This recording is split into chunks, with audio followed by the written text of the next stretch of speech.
계속해서 예레미야 말씀을 보고 있습니다. 제가 최근에 소식을 들으신 분은 아시겠지만 미션 임파서블이라고 하는 그 톰 크루즈가 주연한 영화가 개봉을 했습니다. 그게 8번째 시리즈라고 하고요. 그리고 이게 과거에 여러분들 유명한 장면이나 음악들을 기억하시는 분이 계실 것인데 이 8번째 미션 임파서블 시리즈가 유독 전에 나온 것보다 다른 사람들에게 이목을 끌었었던 이유가 있는데, 그것이 뭐냐 하면 이번 영화를 마지막으로 이 미션 임파서블이라는 시리즈가 아예 끝나게 되어진다라고 소식을 전해 들었기 때문에 그렇습니다. 미션 임파서블 영화가 1996년에 처음 나왔더라고요. 1996년이면 제가 초등학생 때 이야기인데 무려 29년 만에 영화의 마지막 시리즈가 개봉을 하게 된 것입니다. 그래서 저는 사실 영화관 가서 영화 보는 것을 그리 좋아하지 않거든요. 왜냐하면 비싼 돈 내고 가면 어둡고, 그리고 이제 의자도 뒤로 넘어가고 이러다 보니까 영화를 제대로 못 보고 지루하게 될 때는 잠들어 버리더라고요. 그래서 돈이 너무 아까워서 영화관 가는 것을 그리 좋아하지는 않는데, 그래도 유명한 영화가 있다고 하면은 가서 종종 보기는 하는 편입니다.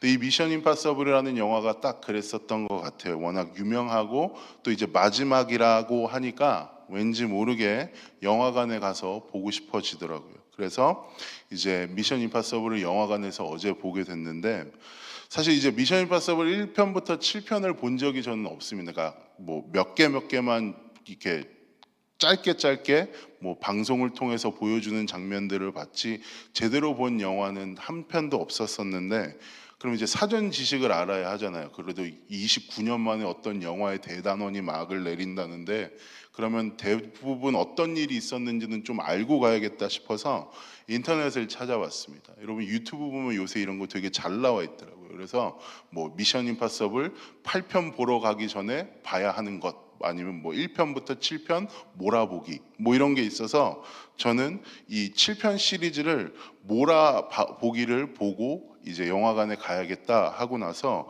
그 몰아보기를, 근데 몰아보기도 한 1시간이 되더라고요. 그래서 그 부분 넘겨봤는데 미션 임파서블 1부터 7까지 그렇게 몰아보고 8편을 보고 나서 제가 깨달은 게 있어요. 뭐냐 하면 주인공은 죽지 않는다라는 것입니다. 1편부터 6편, 1편부터 뭐 7편, 1편부터 8편 상관없이 이 주인공인 톰 크루즈가 죽을 위기를 한 회마다 한 두세 번씩 맞는 것 같아요. 뭐 다양한 이유로 맞게 되어집니다. 뭐 오토바이를 타고 달려오는 트럭을 이렇게 마주하게 되는데 이게 트럭 밑으로 오토바이를 이렇게 밑으로 깔면서 가는 장면이나, 낙하산을 타고 내려오는데 갑자기 낙하산이 불에 타버려서 낙하산이 없어지다가 극적으로 작은 낙하산 하나가 더 생기는 장면이나, 자신의 편이라고 생각했던 사람한테 배신을 당해서 죽을 그 어떤 방에 갇히게 되는 것이나, 건물에 폭탄이 터져갖고 갑자기 도망을 나가야 되는 상황 속에 갇히거나, 사실 일반인이 이런 상황 중에 뭐 완전히 매칭되는 상황뿐만이 아니라 이 상황의 한 반의 반만 비슷한 상황을 만난다 하더라도 당연히 죽게 될 것입니다. 근데 신기하게 1편부터 8편까지 톰 크루즈는 죽지 않습니다. 왜 안 죽는지를 생각해 보니까 톰 크루즈가 주인공이잖아요. 그러니까 주인공이 죽어버리면 그 시리즈가 끝나게 돼버리니까 당연히 그 영화는 망하게 되고, 그럼 누가 그 영화를 보러 오겠어요? 그러니까 영화를 볼 때 어떤 극적인 상황이 와도 그 보고 나서 영화관 가서 어떤 극적인 상황이 와도 어차피 안 죽겠구나라는 생각으로 그냥 그 영화를 굉장히 편히 보게 되었습니다. 그리고 나서 두 번째 생각이 드는 건 뭐냐 하면, 안 죽겠지라고 생각하고 영화를 보니까 또 돈이 너무 아깝더라고요. 어차피 안 죽을 거 아는데 내가 저 사람 영화를 봐서 뭐 하지라는 생각을 하다가 이제 다른 생각으로 좀 긍정적이게 바꿔보자 해서, 저 사람이 어떻게 역경을 이겨낼까, 이 상황을 어차피 살아날 걸 알지만 어떤 창의적인 방법으로 나아갈까, 피해 나아갈까라는 생각을 하면서 그 영화를 보게 됐습니다. 어차피 감독이 탐 크루즈를 안 죽일 걸 아니까요. 근데 제가 여러분한테 왜 오늘 이 미션 임파서블 얘기를 아침에 하냐면, 우리가 오늘 읽은 본문이 잘 살펴보면 이스라엘이 드디어 바벨론에게 망하는 장면을 담고 있거든요. 그 장면이랑 굉장히 비슷해서 그렇습니다. 오늘 본문 1절, 2절을 읽어보면 유다의 시드기야 왕 제9년에 열째 달에 바벨론의 느부갓네살 왕과 그의 모든 군대가 와서 예루살렘을 에워싸고 치더니 시드기야 제11년 넷째 달 아홉째 날에 성이 함락되니라 라고 이야기합니다. 그러니까 9년에 와서 제11년에 망하게 됐으니까 한 2년간 이런 전쟁의 과정들이 있었던 거죠. 그래서 어쨌든 예루살렘이 함락되었다라고 예레미야는 기록하고 있습니다. 그리고 나서 유다의 왕 시드기야가 도망하는 장면이 4절에 나오고요. 그리고 5절에 도망가봤자 어쨌든 느부갓네살 왕이 바벨론 병사들을 보내서 시드기야와 그 왕의 예루살렘에 있는 중진들을 잡아오고 결국에는 그들을 잡혀서 느부갓네살 왕 앞에 끌려가는 처참한 장면이 이 예레미야 오늘 우리 읽은 본문 초반에 나오는 장면입니다. 바벨론이 이 왕들을 잡고 중진들을 잡고 어떠한 일들을 했는가는 예레미야 39장 6절부터 10절에 나오거든요. 그 일이 굉장히 처참합니다. 왕이 당하는 고통이라고 생각하지 마시고 이스라엘이, 그 왕이 당연히 이스라엘을, 시드기야가 이스라엘을 대표하는 사람이었으니까 그 이스라엘이 어떻게 고통을 당하는지를 대입시켜서 생각을 해보면 이렇습니다. 6절에 바벨론 왕이 르블라에서 시드기야의 눈 앞에서 그의 아들들을 죽였대요. 그러니까 아비로서 자신의 아들이 죽는 것을 눈으로 봐야 했습니다. 그리고 유다의 모든 귀족을 죽이고 그 다음에 7절에 시드기야의 눈을 빼게 한 뒤에 바벨론으로 끌고 갑니다. 그리고 나서 8절에 갈대아인들의 왕궁과 백성의 집을 불사르고 그들이 살고 있는 집을 불사르고 사령관 느부사라단이 성중에 남아있는 백성과 자기에게 항복한 자와 그 외 남은 백성을 잡아 바벨론으로 옮깁니다. 그리고 10절에 느부사라단이 아무 소유가 없는 빈민을 유다 땅에 남겨두고 그날의 포도원과 밭을 그에게 주었더라 라고 이야기하는데, 시드기야 왕은 어쨌든 왕으로 당할 수 있는 온갖 수모와 육체적인 고통을 다 당합니다. 아들을 죽이고 자신의 눈이 뽑혀져서 바벨론으로 갑니다. 남아있는 이스라엘 백성들의 삶은 그들의 터전에서 강제적으로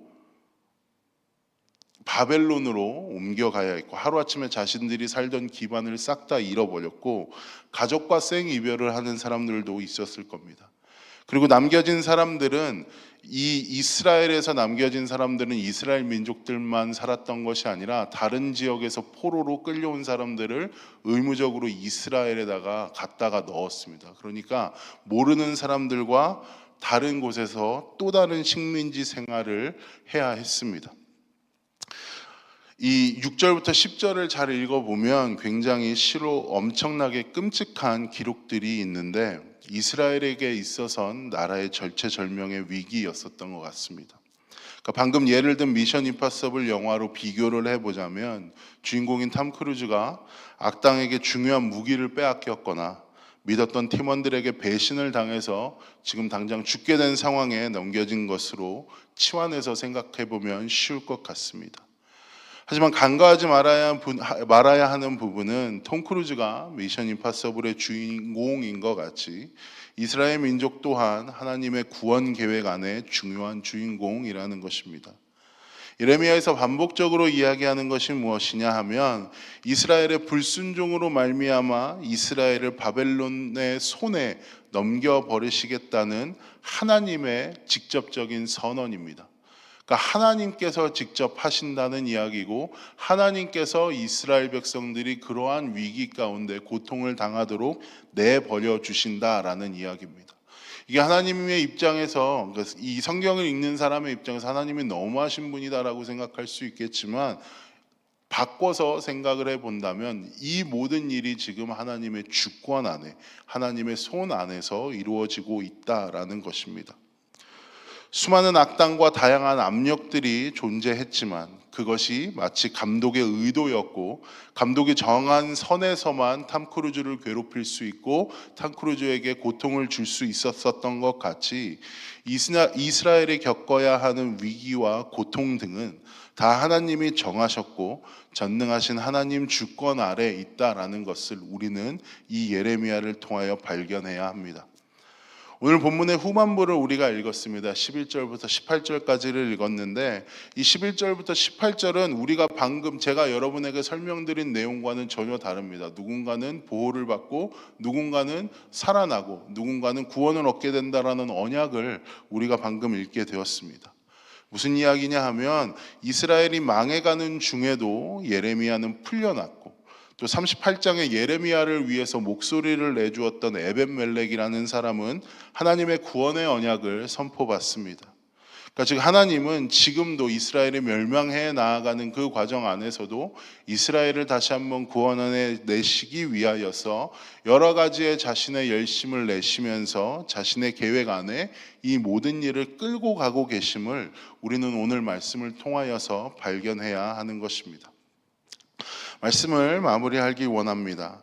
하나님의 구원 계획의 주인공이 이스라엘이었다라는 이야기를 오늘날 우리에게로 적용을 시켜보자면, 우리가 바로 이스라엘 민족이라고 우리는 생각할 수 있습니다. 인종적인 유대인뿐만이 아니라 지리적인 위치로 그 중동 지방에 있는 이스라엘만 이스라엘 민족이 아니라 하나님을 믿고 예수님을 구주로 따르는 우리가 바로 이스라엘 백성입니다.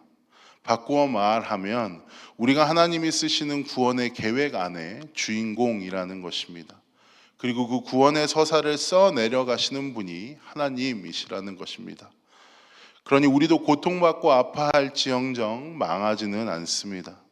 시기 가운데에 요새 특별히 흉흉한 소문도 많고 또 시국도 시국인지라 굉장히 혼란한 이 시기 가운데에 우리가 과연 마음을 두어야 할 곳이 어디인지를 다시 한번 생각해 봅니다.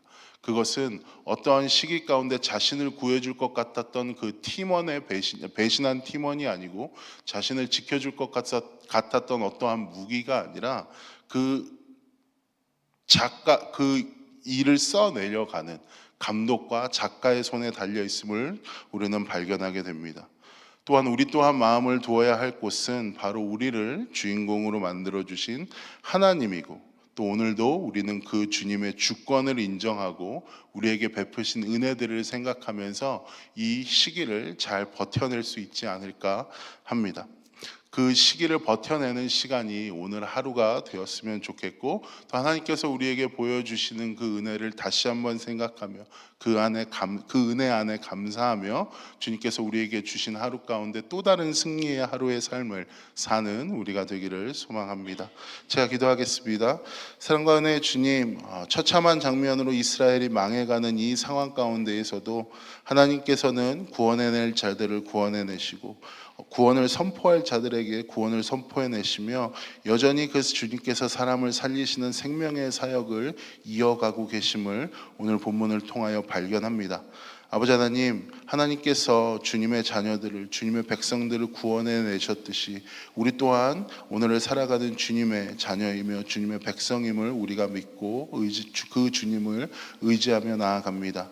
다른 것을 의지하는 것이 아니라 우리를 어느 곳에서나 언제나 지키시는 그 주님 앞에 우리의 모든 것을 내어두고 주님을 의지하며 살아갈 수 있는 하루가 우리의 하루가 되어줄 수 있도록 주님 우리에게 은혜를 베풀어 주시옵소서. 감사드리며 모든 말씀 우리를 구원하신 예수님 이름으로 기도했습니다. 아멘.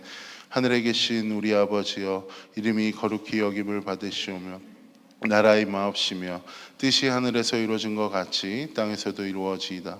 오늘날 우리에게 일용할 양식을 주옵시고 우리가 우리에게 죄진 자를 사하여 준 것 같이 우리의 죄를 사하여 주옵시고 우리를 시험에 들게 하지 마옵시며 대개 나라와 권세와 영광이 아버지께 영원히 있사옵나이다. 아멘.